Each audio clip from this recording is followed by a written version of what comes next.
Thank you so much, आप बहुत sweet हो। और ये कहकर मुझे चूम लिया। हाँ यार, मेरे अंदाज में एक आग सी लग गई। मैंने कहा, शानी ये क्या कर रहे हो, पीछे हटो। लेकिन उसने पूरे 3 मिनट तक मुझे चमटाई रखा और मेरी सारी सांसें भी तरतीब हो गए। फिर उसने मेरे हाथ को चूम लिया और कहने लगा, क्या आप मुझसे दोस्ती करोगे? मैंने कहा, जी नहीं, बिल्कुल नहीं। तो उसने मेरी आंखों में आंखें डालकर कहा, कसम से मेरी कोई दोस्त नहीं।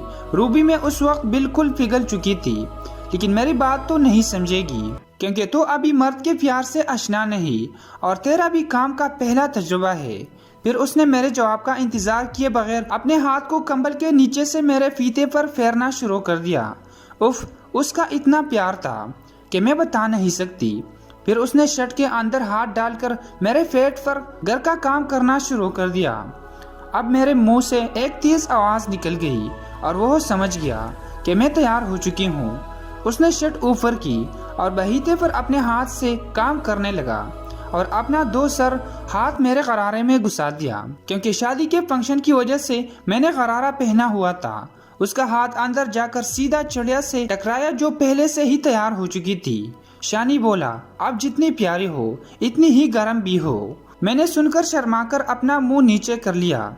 कुछ देर के बाद उसने अपना बाहर निकाल लिया। मैंने कहा, शानी ना कर प्लीज, ड्राइवर देख लेगा। उसने कहा, आप चेक कर लो। सामान की वजह से उसे हमें नजर नहीं आ रहा, वो हमें कैसे देख सकता है। फिर उसने मेरा हाथ चोटों पर रख दिया। एक बड़ा बिल्कुल ख्वान इतने में लंबे अरसे बाद मेरे हाथ में था। मैंने तो अपने ऊपर काबू खो दिया और कहा, शानी इतना बड़ा? सर्दी के दिन थे, बस में अंधेरा हो चुका था और आसपास भी कोई न था। मैंने दिल में कहा, आफू हिम्मत कर। मैंने शानी की तरफ देखा और अपने हाथ से उसके घर का काम करने लगी। उसका भी बुरा हाल हो गया। फिर हम दोनों ने किसिंग शुरू कर दी। उसके होंठों का रस बहुत मीठा था। फिर उसने आगे बढ़कर मुझे सीट पर लुटा दिया और कहा, यहाँ से किसी को कुछ नजर नहीं आएगा। फिर वो मेरे ऊपर जग गया। मैं अपनी जुबान को उसके कान के करीब ले गई और उसके कान को लोकी काट कर उसके कान में सरगोशी की। उसे कहने लगी, शानी तुमने मेरी सारी रियासत ख़त्म कर दी। मेरी सरगोशी सुनकर शानी के जज्बात भी मज़ीद भड़क उठे और उसने भी मुझे जमा दिया और वह भी सरगोशी में कहने लगा, मुझे भी तुम्हारी चाहिए मेरी जान। उसकी बात सुनकर मैं भी तैयार हो गई और मेरा भी मचलने लगा और उसके साथ ही उसका हाथ सर कुत्ता हुआ घोंसले में बैठी चिड़िया की तरफ बढ़ गया। उसको पकड़ के साथ ही कहने लगा।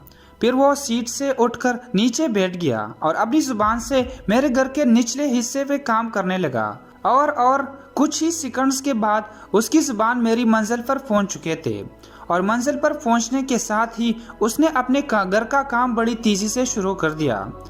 मैं बयान नहीं कर सकती कि शानी के उस काम से मुझे इतना मजा मिल रहा था। तकरीबन 5 मिनट बाद मेरे घर का काम मुकम्मल हो चुका था। अब मुझे कुछ और चाहिए था। तब मैं सीट से ऊपर उठी और उसकी तरफ देखकर बोली, अब बस कर दो। उसने मेरी बात सुनी। मुझे बस की सीट पर ही मुंह दूसरी तरफ करके झुकने को कहा। अब वो मेरे पीछे आया। जैसे ही उसने घर का काम शुरू किया, मेरे मुंह से एक आवाज निकल गई, जैसे सुनकर वो कहने लगा, क्या हुआ जान? अभी तो मैंने अपना काम शुरू किया है। पीछे मुड़कर उसकी तरफ देखा और कहा, जल्दी कर न यार। मेरी बात सुनकर उसने एक जबरदस्त झटका दिया। उसकी सफेद इतनी थी कि एक ही बार में पूरा रास्ता तय करता हुआ उसका अपनी मंजिल पर पहुंच चुका था। मेरे मुंह से एक ऊंची चीख निकल गई, लेकिन शुक्र है उस गाड़ी का डेक फुल ऑन था। उसके साथ ही उसने अपना करना शुरू कर दिया। वो जब भी जोर से काम तो उसका पता नहीं किसी कोने में लगता कि जिसे मैं फानी हो जाती और उसके साथ साथ ही आप ही मेरे साथ मुँह है निहायत ज़बरदस्त और दिलकश किस्म की आवाज़ में बरामद होना शुरू हो जाती। और फिर कुछ देर बाद उसने घर का काम करने की रफ्तार तेज़ी से कर दी और उसके साथ इस तरह से घर का काम करने में खुद को हवा में उल्टा हुआ महसूस करने लगी और उसके साथ ही बार बार मेरे मुंह से हिजान भरपूर तरीके से उसका काम निकलने लगा, शानी शानी मेरी जान शानी। फिर हम दोनों एक साथ ही घर का काम करके फारिग हो गए। फिर हम दोनों ने अपनी सांस दुरुस्त करके बैठ गए। मुझ पर तो इतनी गनौदगी तारी थी کہ میں فور ہو سو گئی تھی۔ 1 گھنٹہ بعد آنکھ کھلی تو گاڑی ایک ریسٹورنٹ کی باہر رکی ہوئی تھی۔ میں نے دیکھا گاڑی میں نہ ڈرائیور تھا نہ شانی۔ میں گھر آ کر نیچے اتری تو دیکھا کہ حالات کا گاڑی وہیں پر تھی۔ ہم سب لوگ ایک ریسٹورنٹ میں اکٹھے ہو گئے تھے۔ پھر میری امی آ گئی اور کہنے لگی افو سفر کیسا رہا؟ میں نے شرما کر کہا امی بہت سکون سے گزرا، میں تو سو ہی گئی تھی۔